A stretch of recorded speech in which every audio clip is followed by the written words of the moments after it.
Imana ishobora byose, Imana yaremye ijuru n'isi itarobanura ku butoni, ngo ahubwo mu mahanga yose uyubaha agakora ibyo gukiranuka Imana iramwemera.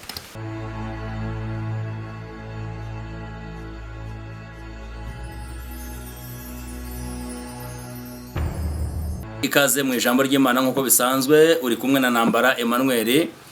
Ahangaha turi rero ni kuri Sano 250 MTV, aho dukomeza kugenda tuganirira ijambo ry'Imana. Rero kuba washyiramo comment yawe cyangwa se ugatanga igitekerezo ntacyo biba bitwaye kugira ngo tubashe kwagura ubwami bw'Imana. Nyemerere rero tuganire ijambo ry'Imana tugiye gusanga mu byakozwe n'intumwa, igice cyaho ni icya 4 ku murongo waho wa 10, dushatse kwahera 11 ariko na 12, ariko byaba byiza duhereye hejuru gato tugahera ku 8. Haravuze ngo nuko Petero yuzuye umwuka wera arababwira ati, batware b'abantu namwe bakuru, uyu munsi turabazwa ibyo twagiriye neza umuntu waruremaye, kandi turabazwa icyamukijije.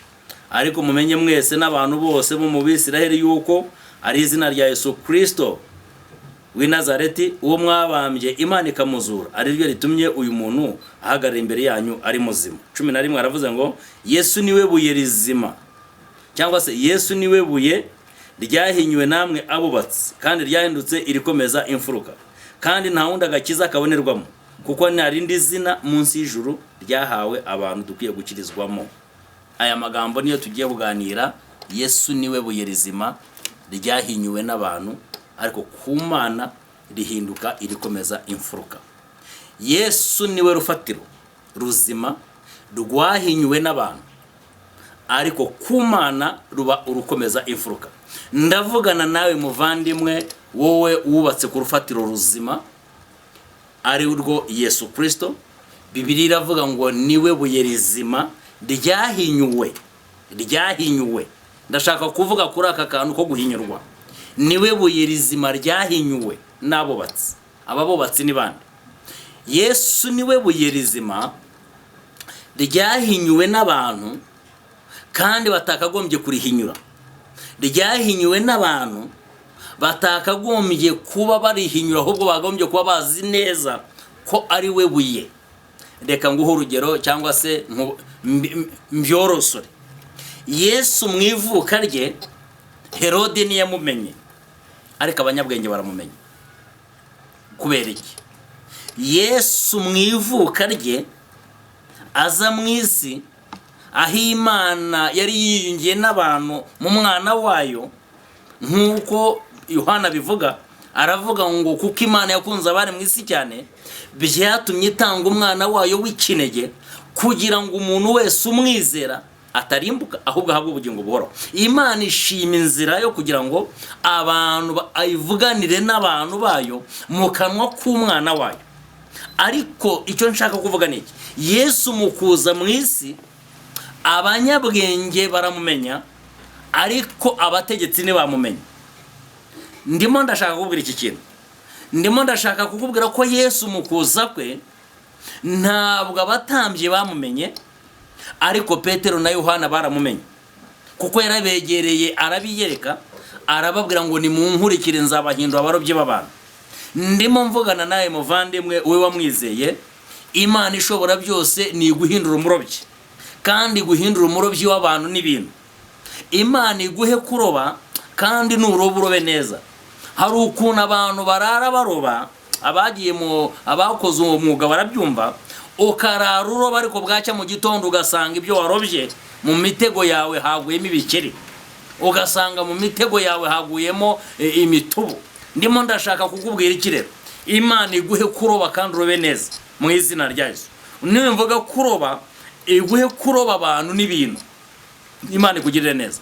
Ijambo ry'Imana rivuze iki rero? Imana ishobora byose yemeye kuvuganira na Petero na Yohana mu kanwa k'umwana wayo. Araza basanga ku nyanja y'i Galilaya, arababwira ngo nimuze munkurikire nzabahindura abarobyi b'abantu. Ariko ndashaka kukubwira ko Kayafa atigeze amumenya, nta nubwo Ana yamumenye, ntabwo bigeze basobanukirwa neza yuko uyu nguyu barimo baganira, yuko uyu nguyu wazanye impinduka mu bantu nyamwinshi ko ari umwana w'Imana. Ariko ni ukuvuga ngo intumwa 12 zarabimenye. Ndimo ndashaka kuvuga iki kintu rero, uhereye kera na kare ntabwo abantu bigeze bashaka kumenya Imana. Uhereye kera na kare ntabwo abantu bigeze bahishurirwa Imana. Uhereye kera na kare ntabwo abantu bigeze bahabwa kumenya ubwiru bw'Imana. Imana ishobora byose ikwiyereke kandi kwihishurire. Bibiliya ivuze iki hano dusomye rero?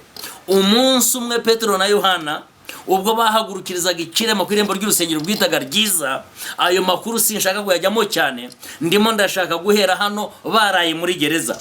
Kuki bakoze igitangaza gikomeye mu isi abatware bakabafunga? Kuki bakoze igitangaza umuntu wari umaze imyaka 38 ahekwa mu ngobyi ajya gusabiriza ari imbere y'urusengero ku irembo ryitwaga Ryiza?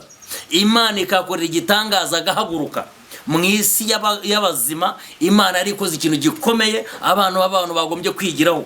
Kuki bambafunze? Kuki bashyizwe muri gereza? Kuki bafunzwe kandi bagize neza? Kuki bafunzwe kandi bazira imbaraga z'Imana? Kuki bafunzwe bazira igitangaza? Guhera isi yaremwa ntabwo twigeze duhishurirwa kugira ngo umwana w'umuntu wavunitse igufwa arisubizwe, kereka guhabwa icyo twita insimburangingo.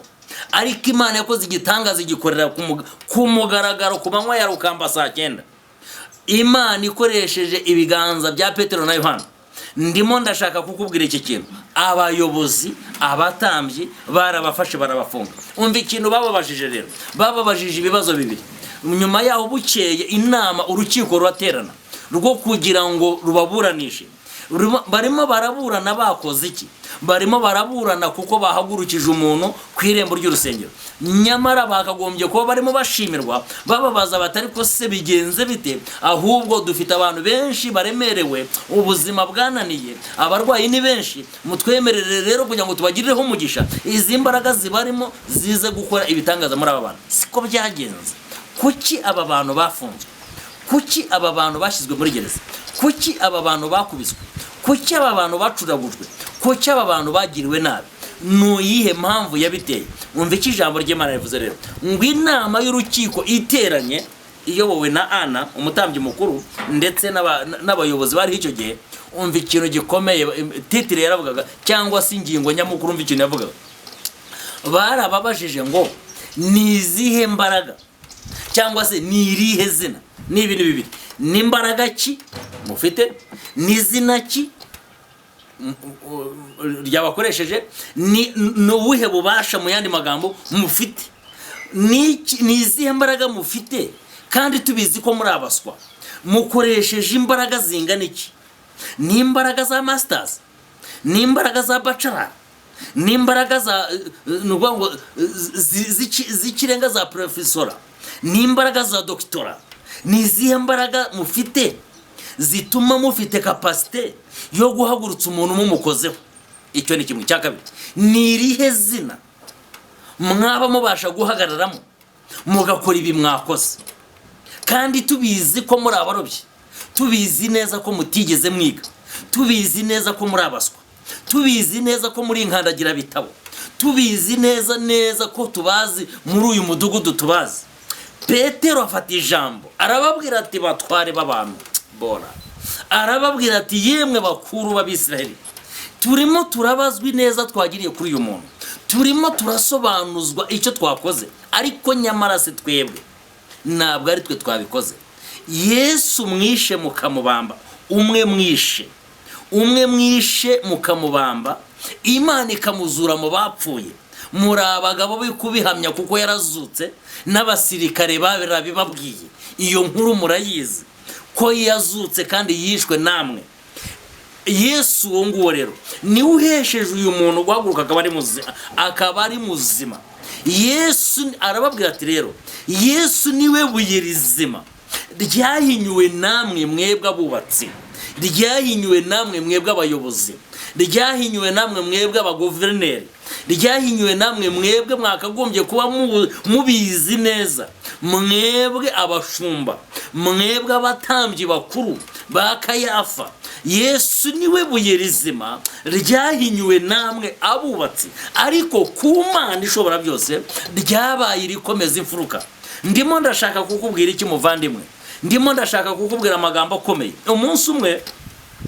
Umunsi umwe Korneliyo yagenderewe n'Imana ishobora byose. Imana imutuma kugira ngo atume Yopa Petero, ageze yumva ikintu message yahatangiye.